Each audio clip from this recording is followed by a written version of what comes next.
오늘은 우리가 사순절기에 맞이하는 네 번째 주일입니다. 우리 함께 자리에서 일어나셔서 조용히 기도하시며 예배로 나아가시겠습니다.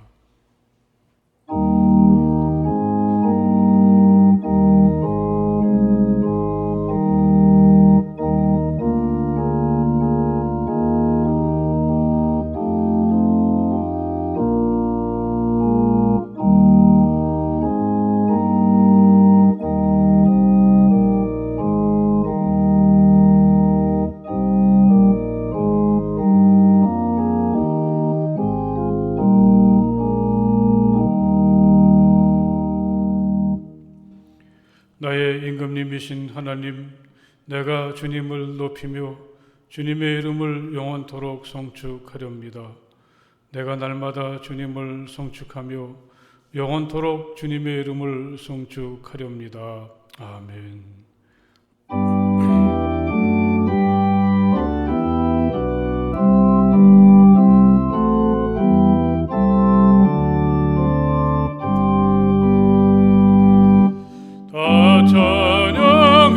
찬양하여라 전능왕 창조의 주께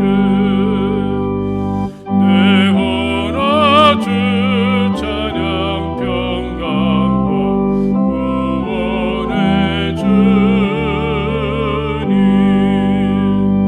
성도들아 주 앞에 이제 나와 즐겁게 찬양하여라.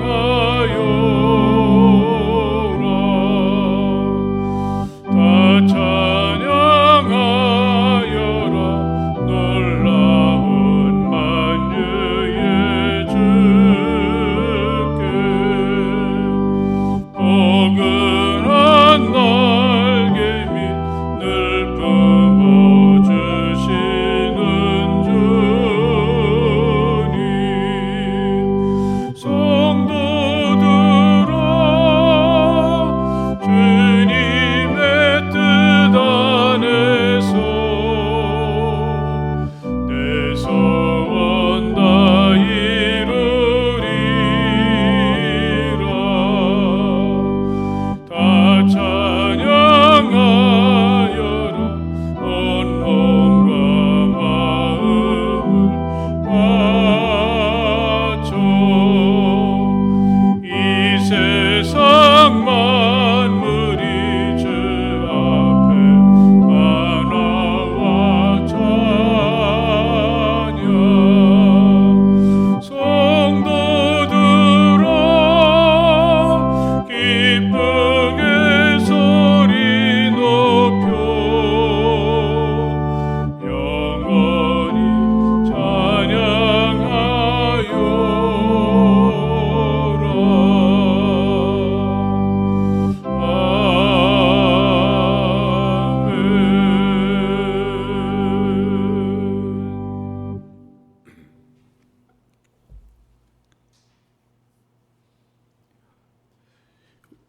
우리의 도움이시며 방패가 되시는 하나님을 찬양합니다.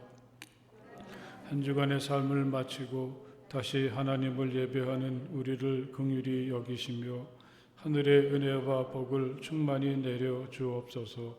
사순절을 보내며 십자가의 예수님을 바라보게 하옵소서. 예수님의 마음을 품게 하옵소서.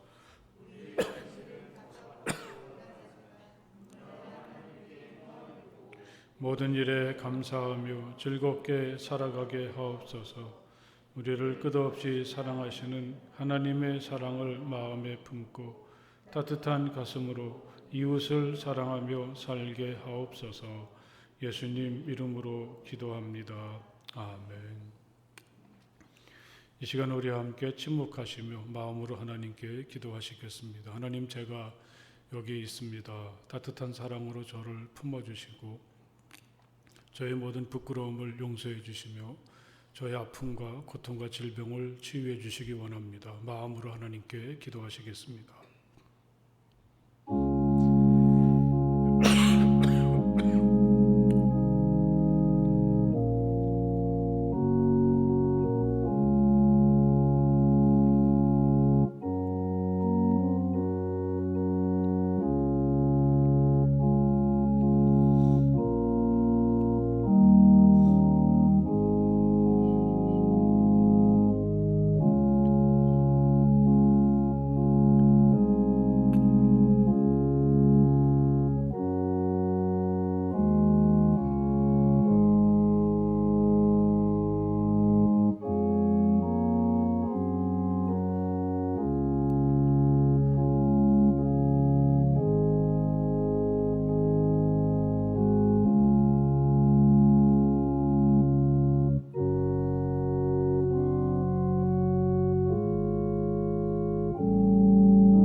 주님께서 당신들에게 복을 주시고 당신들을 지켜주시며 주님께서 당신들을 밝은 얼굴로 대하시고 당신들에게 은혜를 베푸시며 주님께서 당신들을 고이 보시어서 당신들에게 평화를 주시기를 빕니다.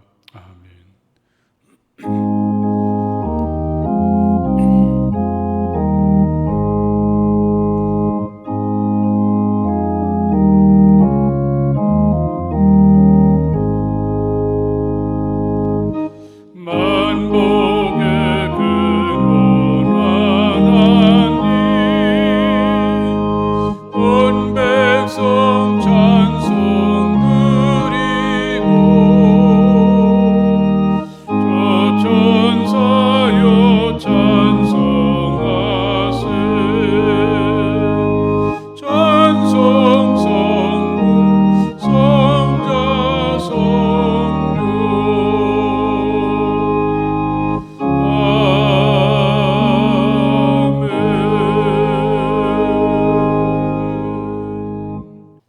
사랑이 많으신 하나님 아버지, 감사를 드립니다. 오늘도 변함없이 저희들을 사랑하시고 한 주간 동안도 우리의 삶의 터전에서 주님이 함께 동행하여 주시며 거룩한 주일을 맞이하여 예배의 자리로 인도해 주시니 감사드립니다. 저희를 사랑하시는 하나님 아버지, 저희들 모두 선한 눈이 되게 하시고 감사의 입술이 되게 하시며 복된 귀가 되게 하셔서 성결한 삶이 지속되게 하여 주시옵소서. 항상 하나님께 순종할 수 있는 삶이 되게 은혜 내려 주시옵소서. 세계적으로는 기근과 전쟁 그리고 코로나라는 전염병으로 많은 나라와 백성들이 힘들어하고 있습니다. 또한 국내적으로는 새로운 이 나라의 대통령이 선출되었습니다. 하나님 아버지, 기근과 전쟁, 전염병이 떠나가게 하시고 이 나라의 분열이 끝나고 화합하는 나라가 되게 하옵소서. 좌우로 분열된 모든 것들도 눈 녹듯이 화합하여 하나 되며 하루속히 모든 것이 안정을 되찾고 하나님께 감사와 찬양을 올려드리는 복된 나라가 되게 역사하여 주시옵소서. 이 시간 목사님 말씀 듣는 가운데 질병이 물러가고 막혔던 문제가 해결되는 은혜의 시간 되게 하여 주옵소서. 주시는 말씀으로 저희들 은혜 받게 하여 주옵시고 그 말씀 붙잡고 이 어렵고 힘든 때를 모두 이겨나갈 수 있도록 믿음과 지혜와 용기를 허락하여 주시옵소서. 예배를 돕는 많은 손길들 기억하여 주시옵고 그들의 노고와 땀이 헛되지 않도록 기억하여 주시옵소서. 모든 예배를 주님께 의탁드립니다. 성령님 함께하여 주시옵소서. 예수 그리스도의 이름으로 감사하며 기도드립니다. 아멘. 오늘 하나님께서 우리에게 주시는 말씀은 누가복음서의 말씀이 되겠습니다. 신약성경 누가복음서 15장 11절에서부터 24절까지의 말씀이 되겠습니다. 누가복음서 15장 11절에서 24절의 말씀을 다 찾으십시오. 이제 제가 봉독하겠습니다. 예수께서 말씀하셨다. 어떤 사람에게 아들이 둘 있는데 작은 아들이 아버지에게 말하기를 아버지, 재산 가운데서 내게 돌아올 몫을 내게 주십시오 하였다. 그래서 아버지는 살림을 두 아들에게 나누어 주었다. 며칠 뒤에 작은 아들은 제 것을 다 챙겨서 먼 지방으로 가서 거기서 방탕하게 살면서 그 재산을 낭비하였다. 그가 모든 것을 탕진했을 때에 그 지방에 크게 흉년이 들어서 그는 아주 궁핍하게 되었다. 그래서 그는 그 지방의 주민 가운데 한 사람을 찾아가서 몸을 의탁하였다. 그 사람은 그를 들러 보내서 돼지를 치게 하였다. 그는 돼지가 먹는 쥐엄 열매라도 좀 먹고 배를 채우고 싶은 심정이었으나 그에게 먹을 것을 주는 사람이 없었다. 그제서야 그는 제 정신이 들어서 이렇게 말하였다. 내 아버지의 그 많은 품꾼들에게는 먹을 것이 남아도는데 나는 여기서 굶어 죽는구나. 내가 일어나 아버지에게 돌아가서 이렇게 말씀드려야 하겠다. 아버지, 내가 하늘과 아버지 앞에 죄를 지었습니다. 나는 더 이상 아버지의 아들이라고 불릴 자격이 없으니 나를 품꾼의 하나로 삼아 주십시오. 그는 일어나서 아버지에게로 갔다. 그는 아직도 먼 거리에 있는데 그의 아버지가 그를 보고 측은히 여겨서 달려가 그의 목을 껴안고 입을 맞추었다. 아들이 아버지에게 말하였다. 아버지, 내가 하늘과 아버지 앞에 죄를 지었습니다. 이제부터 나는 아버지의 아들이라고 불릴 자격이 없습니다. 그러나 아버지는 종들에게 말하였다. 어서 가장 좋은 옷을 꺼내서 그에게 입히고 손에 반지를 끼우고 발에 신을 신겨라. 그리고 살진 송아지를 끌어내다가 잡아라. 우리가 먹고 즐기자. 나의 이 아들은 죽었다가 살아났고 내가 잃었다가 되찾았다. 그래서 그들은 잔치를 벌였다. 아멘. 여러분 참 반갑습니다.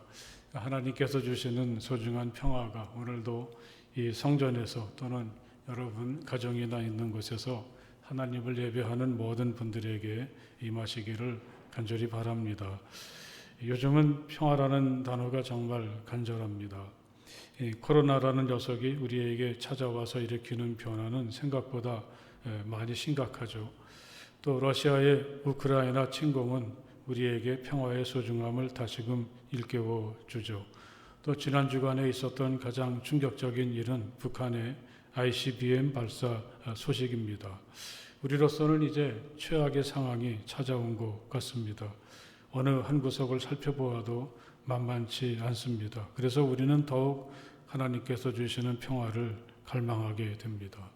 하나님의 평화는 힘에 의해서 좌우되는 세상의 평화와는 다르죠. 그 평화는 우리가 어떤 경우에든지 하나님을 신뢰하고 모든 것을 하나님께 맡길 때 우리의 내면에서 솟아오르는 평화입니다. 바울은 사람의 헤아림을 뛰어넘는 하나님의 평화를 이야기하고 있습니다. 어떤 상황에서나 또 어떤 일이 주변에서 일어나더라도 누리는 신비하고도 완벽한 평화가 하나님의 평화입니다. 예수 그리스도를 통해서 찾아오는 하나님의 평화가 우리 모두의 마음과 생각을 지켜주시기를 간절히 바랍니다. 할렐루야. 오늘 옆에 계신 분들하고 한번 하나님의 평화가 당신에게 임하시길 빕니다. 이렇게 한번 인사해 보십시오. 하나님의 평화가 당신에게 임하기를 빕니다. 오늘이 벌써 사순절 네 번째 주일입니다. 사순절도 이제 절반이 지났습니다. 여러분은 이 사순절기를 어떻게 보내고 계십니까? 이 사순절은 감히 하나님과 친해지는 시간이라고 하겠습니다. 아무리 친한 것 같아도 며칠 못 보고 이 대화를 나누지 못하면 서먹하기도 하고 또 좀 멀어지게 느껴지지 않습니까? 우리와 하나님 사이도 다르지 않습니다. 평소엔 사느라고 정신이 없어서 하나님을 잘 찾지 못하지만 이 시기만이라도 우리가 좀 더 진지하게 하나님을 바라보아야 하지 않겠습니까? 요즘 새벽 기도 시간에 사도행전을 읽고 있습니다. 지난 주간에는 초대교회에서 가장 먼저 순교한 스데반의 이야기를 읽었는데 스데반은 정말 거침이 없습니다. 잘난 사람들만 모인 공회 앞에서 이야기하는데 스데반은 그들을 목이 곱고 마음과 귀에 할례를 받지 못한 사람들이라고 대놓고 비판을 합니다. 그런 이야기를 고분고분 받아들일 사람이 어디 있겠습니까? 분위기는 험악해졌고 그들은 격분했습니다. 지금이라도 스데반을 죽일 것 같습니다. 그때 스데반은 성령이 충만하여 하늘을 쳐다보았다고 소개합니다. 그게 바로 비결이죠. 이 스데반은 죽음의 공포 앞에서 두려워하지 않고 하늘을 바라보면서 견디어냅니다. 여러분이 기도를 더 많이 할수록 기도는 그만큼 쉬워집니다. 기도가 쉬워지면 기도를 더 하게 됩니다. 여러분은 일을 하는 동안에도 기도할 수 있습니다. 일은 기도를 방해하지 않으며 기도 또한 일을 방해하지 않습니다. 그분을 향해 아주 조금만 마음을 들어 올리는 것만으로도 충분합니다. 테레사 수녀님은 이렇게 우리에게 기도를 가르쳐 주십니다. 기도는 하나님을 향해서 마음을 조금 살짝 들어 올리는 것으로부터 시작이 된다는 거죠. 이렇게 그 마음을 들어 올린다는 게 뭘 말할까요? 그동안 하나님 없이 또 하나님을 잊고 살아왔지만 이제부터 우리의 마음이 하나님을 향하게 되는 것을 말하지 않겠습니까? 우리의 사순절이 간절히 바라기는 하나님을 바라보고 또 하나님과 더 가까워지는 은혜의 시간이 될 수 있기를 간절히 바랍니다. 오늘 우리가 함께 읽은 하나님께서 주시는 말씀은 어떤 아들이 아버지 집을 떠났다가 다시 집으로 돌아가는 이야기입니다. 우리는 탕자의 비유라고 읽기도 하죠. 하나님께서 왜 사순절기에 이 말씀을 나누게 하셨을까? 한번 곰곰이 생각을 해보았습니다. 이 사순절이란 집으로 돌아가는 시간이다. 하나님은 우리에게 이렇게 말씀하시는 것 같았습니다.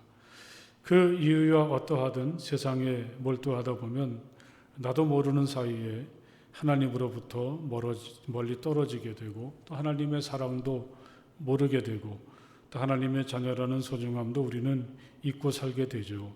이 사순절기는 우리가 집으로 또 우리를 간곡하게 기다리시는 아버지이신 하나님께로 돌아가는 시간이구나 하는 것을 이 말씀을 준비하면서 깨달았습니다. 사랑하는 여러분, 이런 마음으로 우리에게 너무나 익숙한 이 말씀을 한번 나누어 보겠습니다. 어떤 사람에게 아들이 둘 있다. 오늘 말씀은 이렇게 시작이 되죠. 그 집은 하인들도 많고 먹을 것도 아주 넉넉했습니다. 어쩌면 이런 집에서는 아들, 그것도 작은 아들이라면 별로 할 일이 많지는 않았을 거다. 그런 상상을 해보게 됩니다. 모든 것이 풍족하고 걱정거리 없이 살아가는 삶이 작은 아들에게는 참 지루하고 따분했을 수도 있겠다. 그런 생각도 해보게 되죠. 그런 곰곰이 생각하다가 아버지에게 아주 어려운 이야기를 꺼냅니다. 아버지, 재산 가운데서 내게 돌아올 몫을 내게 주십시오. 이건 아주 당돌한 요구죠. 만약에 그가 아버지를 존중한다면 이런 요구를 할 수가 없습니다. 이 자식으로서는 단지 그가 결혼해서 가정을 이루게 되고 자신만의 삶을 시작할 때가 아니면 아버지가 재산을 나누어 주는 법은 거의 없었다고 합니다. 그런데 아버지의 반응이 참 놀랍습니다. 아버지는 작은 아들이 해달라는 대로 그대로 다 해주죠. 자기 재산을 두 아들에게 나누어 주었습니다. 이번에는 작은 아들은 아버지 곁을 떠나겠다고 선언했습니다. 그리고는 아버지가 준 재산을 다 정리해서 먼 나라로 가버렸습니다. 그곳에서 아버지의 간섭 없이 마음대로 살아보겠다는 거죠. 이번에도 아버지는 아들을 붙잡지 않았습니다. 이런 아버지를 우리는 잘 이해할 수가 없지 않습니까? 이 작은 아들이 그만큼 믿음직스러워서 그런 것도 아니죠. 아버지는 이 녀석에게 재산이 가면 며칠이 지나지 않아서 모두 없어질 것이라는 것을 알면서도 재산을 원하는 대로 나누어 줍니다. 아버지 곁을 떠나면 그날부터 이 아들이 몰락하게 될 것을 알면서도 아버지는 아들이 집을 떠나겠다고 하니까 그래, 내 마음대로 해봐라. 이렇게 집을 나가는 것도 허락을 해줍니다. 참 무책임한 아버지 같지 않습니까? 저도 자식의 입장이 되어보기도 하고 또 아버지의 입장이 되어보기도 하는데 사실 아버지로서의 이 모습은 잘 이해가 되지 않습니다. 그 부잣집에서 유산을 나누어 줬으면 그게 얼마나 큰 금액이겠습니까? 이 많은 돈을 나누어 주면 며칠이 못 가서도 압수해버릴 것을 알면서도 이 자식에게 재산을 주는 게 참 좋은 일인가? 또 사리분별 못하는 아들이 집을 떠나면 잘못될 것이 분명한데 그런데도 아들이 집을 나가는 걸 그냥 지켜보는 아버지를 우리는 어떻게 생각할 수가 있겠습니까? 우리가 믿는 하나님이 바로 이런 분이시라는 것을 예수님은 말씀을 하십니다. 하나님은 우리들을 존중해 주십니다. 우리의 선택, 우리의 개성, 우리의 자유를 소중히 여겨 주십니다. 서로 우리의 선택이 잘못되고 하나님께서 기대하시는 방향에서 어긋났더라도 하나님은 가만히 우리를 지켜보시고 스스로 돌아올 기회를 주고 계십니다. 여러분, 에덴 동산에 심겨졌던 선악과를 한번 생각해 보십시오. 하나님은 아담에게 그것을 먹지 말라고만 하시죠. 그 다음에는 아담이 선택할 문제죠. 먹고 또 안 먹고는 아담의 몫입니다. 그때 하나님은 선악과를 사람들이 먹으면 안 되니까 사람들이 가까이 다가서도록 울타리를 쳐놓는다든지 그렇게 하시지 않았습니다. 이야기 속의 아버지는 작은 아들이 집을 나가면 쫄딱 망할 게 눈에 보였지만 그냥 지켜보기만 하죠. 또 거지 같은 신세가 된 아들을 강제로 데려오려고 하지도 않습니다. 단지 그가 제 발로 돌아오기를 기다릴 뿐입니다. 마침내 작은 아들의 꿈은 이루어졌습니다. 아버지의 품을 떠나 자기만의 삶, 자기가 원하는 대로 살아가게 되었죠. 며칠 뒤에 작은 아들은 제 것을 다 챙겨서 먼 지방으로 갔다. 이렇게 예수님은 작은 아들이 아버지를 떠나서 먼 지방으로 갔다고 말씀을 하십니다. 이 먼 지방이란 정말 거리로 따져도 먼 곳이겠죠.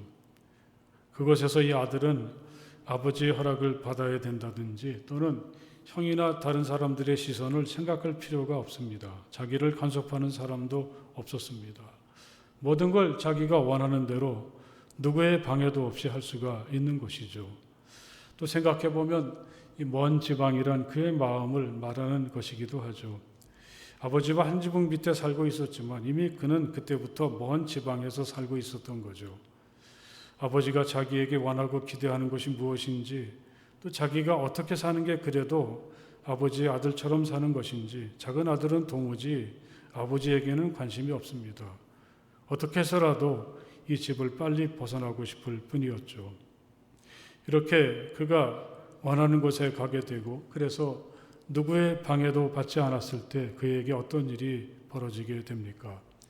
거기서 방탕하게 살면서 그 재산을 낭비하였다.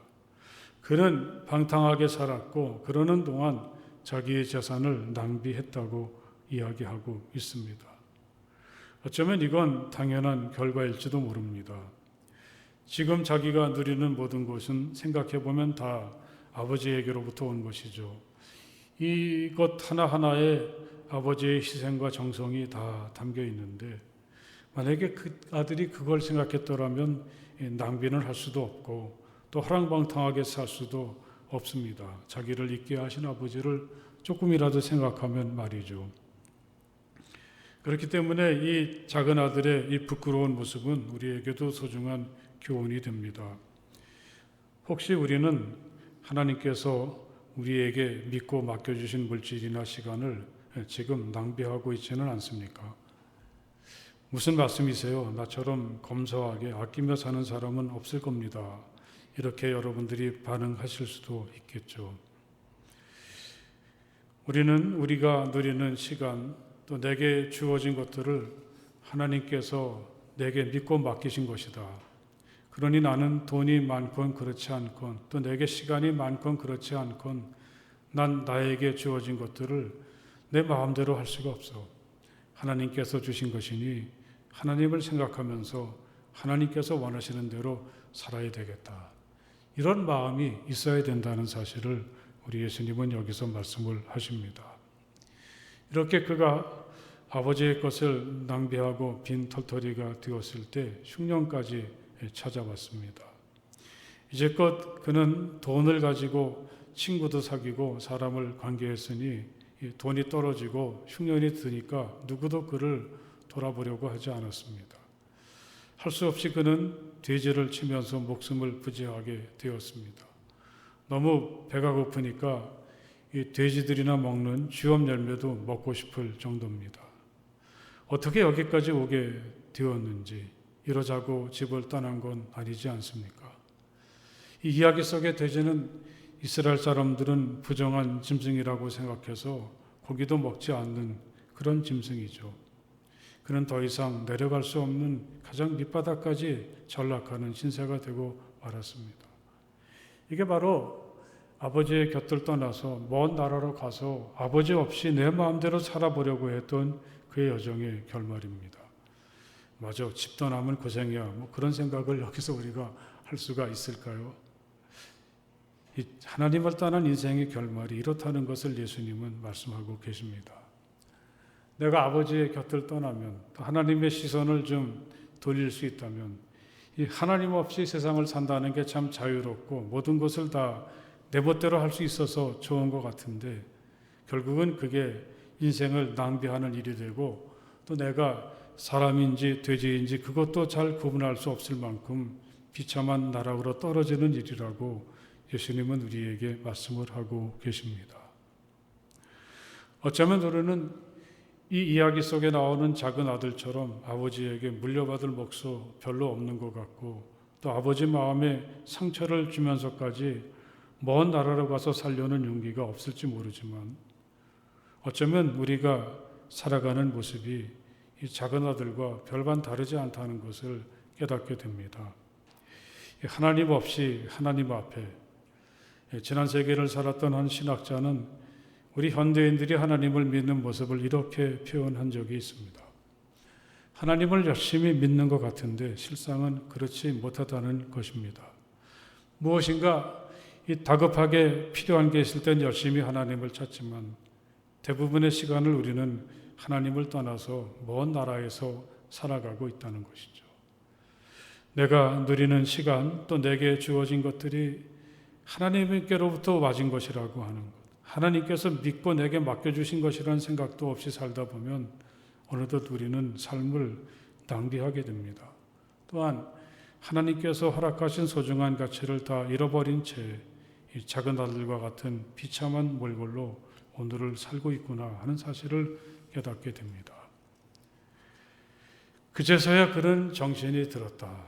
예수님은 이렇게 말합니다. 이게 바로 이 작은 아들의 인생이 또 바뀌어지는 하나의 전환점이 되는 거죠. 내가 떠나온 아버지의 집은 얼마나 좋은가. 적어도 나는 그곳에서는 먹을 걱정은 하지 않았는데 거기서 나는 아버지의 아들로서 한껏 멋을 부리며 살 수 있었는데 지금이라도 돌아가야 되겠소. 이제는 아들이 아니라도 좋아. 아버지가 나를 종으로라도 받아들여 주시면 좋겠다. 마침내 작은 아들은 이런 생각을 하게 됩니다.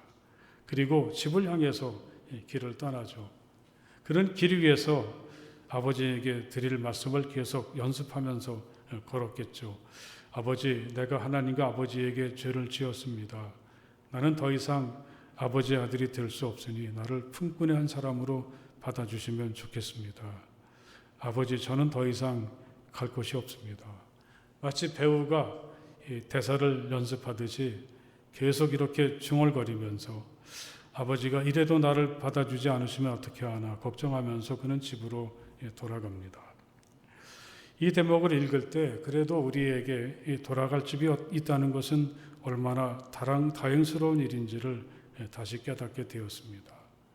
이 대목에서 예수님은 우리에게 아주 소중한 정보를 하나 주시는 거죠.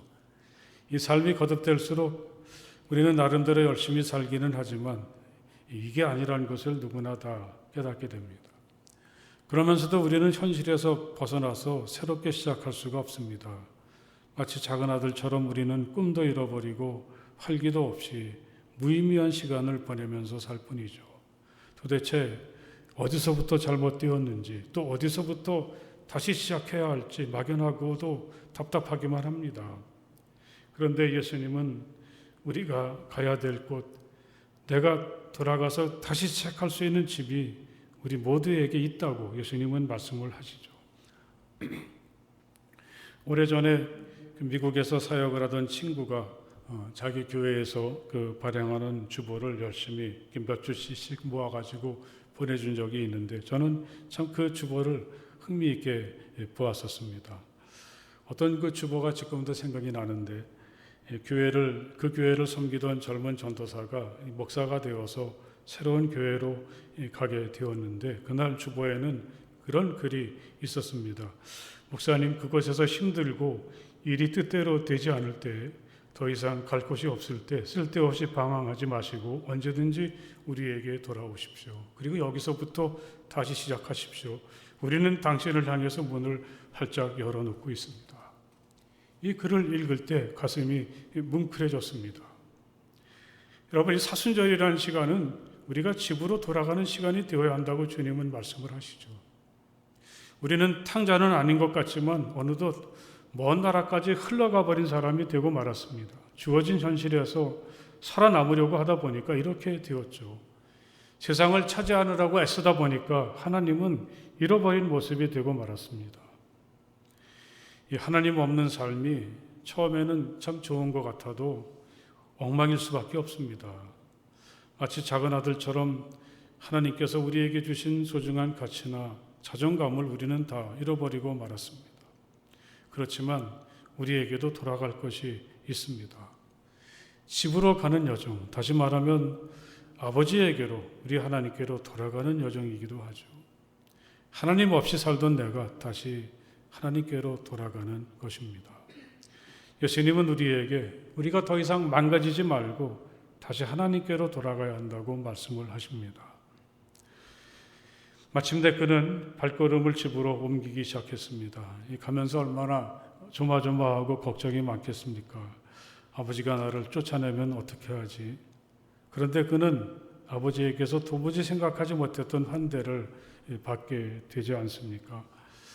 그가 아직도 먼 거리에 있는데 그의 아버지가 그를 보고 측은히 여겨서 달려가 그의 목을 껴안고 입을 맞추었다. 아버지는 멀리서도 그가 자신의 아들이라는 것을 알아보았습니다. 제대로 옷도 입지 못하고 신발도 없는 맨발이었지만 아버지는 그래도 그 아들을 알아봅니다. 아버지는 아들이 오기를 앉아서 기다릴 수가 없었습니다. 아들을 향해서 달려가서는 아들을 껴안고 입을 맞추죠. 이게 바로 아버지입니다. 아버지에게는 오로지 아들을 불쌍하게 생각하고 사랑하는 마음밖에는 없습니다. 아들 때문에 속 썩고 아팠던 일들, 아들이 저질렀던 부끄러운 일들은 그건 전혀 생각이 나지 않습니다. 아들이 돌아왔다는 것만으로도 너무 기쁘고 좋은 거죠. 우리를 향한 하나님의 마음이 항상 이렇다는 것을 여러분 마음속에 새기시기를 간절히 바랍니다. 이 세상은 뭐 성공했냐, 실패했냐, 잘 나갔냐, 또 망했냐, 그걸 굉장히 따지는데 하나님은 그렇게 생각하지 않죠. 우리가 하나님의 아들이고 딸이라는 그 사실만으로도 아버지는 너무 기쁘고 좋아하시죠. 오히려 작은 아들이 실패한 사람이기에 아버지는 더욱 넘치는 기쁨과 사랑으로 그를 맞아 주셨습니다. 어서 가장 좋은 옷을 꺼내서 그에게 입히고 손에 반지를 끼우고 발에 신을 신겨라. 이제는 아들이 아니라 품꾼으로 받아들여 주십시오. 아들이 이렇게 집으로 오면서 수없이 연습했던 대사를 말했지만 아버지는 들은 척도 하지 않습니다. 이런 날이 올 줄 미리 알고 준비했던 옷과 가락지와 신발을 아들에게 입혀주고 끼워주고 신겨주죠. 너는 내 아들이다. 너는 누가 뭐래도 내가 사랑하고 소중히 여기는 아들이다. 여기엔 이런 아버지의 마음이 담겨져 있습니다. 아들은 품꾼이라도 됐으면 좋겠다 그렇게 생각을 했는데 아버지는 여전히 그를 아들로 인정을 해주시죠. 우리가 다시 집으로 또 하나님께로 돌아가 봐야 하는 이유가 바로 여기 있는 거죠. 이 세상에선 내가 실패하고 비참한 모습을 하고 있을 때 사람들은 그런 나를 비난하고 손가락질하고 등을 돌리지만 하나님은 가장 좋은 옷을 입혀주시고 손에는 반지를 끼워주시고 발에 신발을 신겨주십니다. 우리는 이런 하나님의 사랑을 통해서 하나님의 자녀로 다시 태어날 수가 있게 됩니다. 살진 송아지를 끌어내다가 잡아라. 우리가 먹고 즐기자. 집을 향한 아들의 여정의 마지막은 이 기쁨이 넘치는 그러한 축제가 됐습니다. 아들이 돌아왔다는 게 아버지에게 얼마나 큰 기쁨인지 도저히 그냥 넘어갈 수가 없죠. 아주 특별한 날을 위해서 준비한 송아지를 잡고 또 손님을 초대해서 축제를 열었습니다. 이제 아들은 완전히 집으로 돌아온 사람이 되었습니다. 자신이 이 집에서 그리고 아버지에게 얼마나 소중한 사람인지 느끼면서 다시 삶을 시작할 수가 있게 되었습니다. 여러분, 이 사순절은 이렇게 이 세상에서 잃어버린 사람처럼 되어버린 우리가 다시 집으로 또 하나님께로 돌아가는 소중한 시간입니다. 오늘 여러분의 모습은 어떠하십니까? 마치 집을 떠난 탕자처럼 비참한 모습을 하고 또 쥐엄 열매로 간신히 허기를 달래는 그런 우리가 아니신지요? 다시 우리 마음이 하나님을 향하고 또 집으로 또 하나님을 향해 돌아가는 여정을 시작하시기를 바랍니다. 아버지이신 하나님은 우리를 사랑으로 맞아주시고 우리의 잃어버린 소중한 모습을 다시 찾아주시죠. 그리고 우리를 이 축제와 같은 삶으로 초대해 주십니다. 할렐루야. 기도하시겠습니다. 하나님 감사합니다. 이 사순절에 문을 활짝 열어놓으시고 이제 다시 돌아와라 그렇게 말씀하시는 주님의 음성을 저희들이 이 귀한 말씀을 통해서 다시 듣고 깨닫게 하시니 정말 감사합니다. 이 탕자와 같은 모습이 되어버린 저희들 긍휼히 여겨주시고 이제 우리가 눈을 들어서 우리 하나님을 바라보고 하나님을 향해서 한 걸음씩 새롭게 발걸음을 옮기는 우리 모두가 되게 하여 주시옵소서. 예수님 이름으로 간절히 기도드렸사옵나이다. 아멘.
정성을 하나님께 드리며 함께 기도하시겠습니다. 영원하시고 거룩하신 하나님께 감사드립니다. 지나간 시간 동안도 저희들을 지켜주시고 다시 귀한 시간 기쁨으로 우리 주님을 예배하게 하시니 정말 감사합니다. 이 시간 하나님 앞에 우리의 정성을 드리며 이 예물에 우리 자신을 담아 드리오니 이 예물과 저희 자신을 하나님 받아 주시옵소서.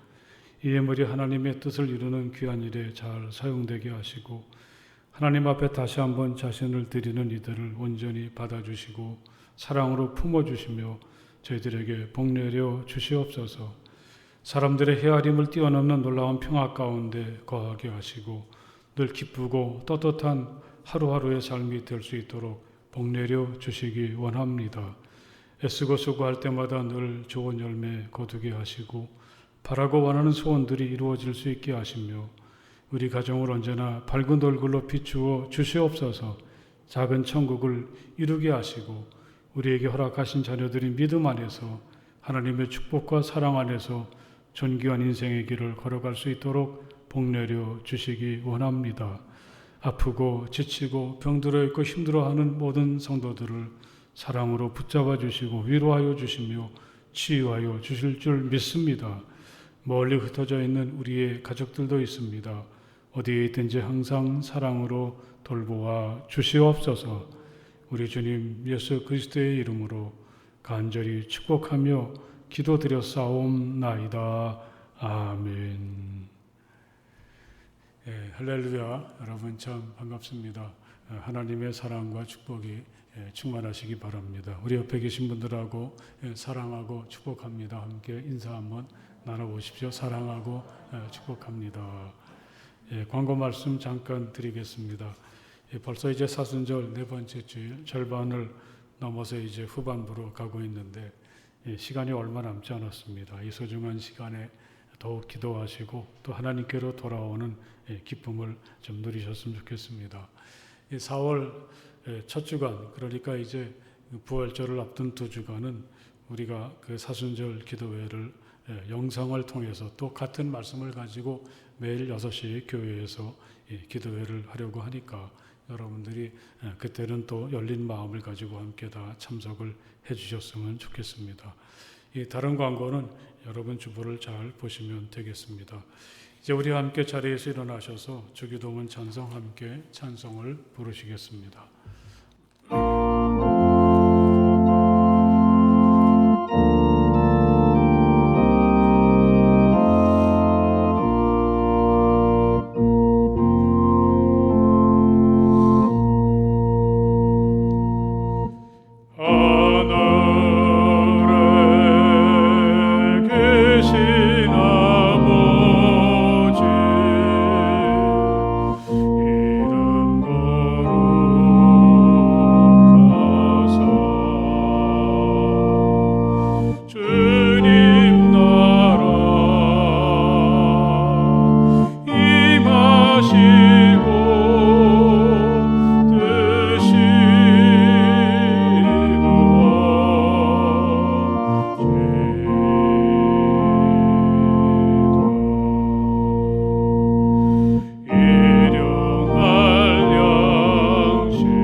이제는 우리 주 예수 그리스도의 넓고 무한하신 사랑하심과 우리 주 하나님 아버지의 그 놀라우신 은혜와 또 지금도 우리 가운데 역사하셔서 거룩한 교제를 이루게 하시는 성령님의 교통하심이 마음을 다해서 기쁨으로 우리 주님을 예배하고 찬양하는 모든 주님의 자녀들 가운데 영원토록 함께하여 주시기를 간절히 축원하옵나이다.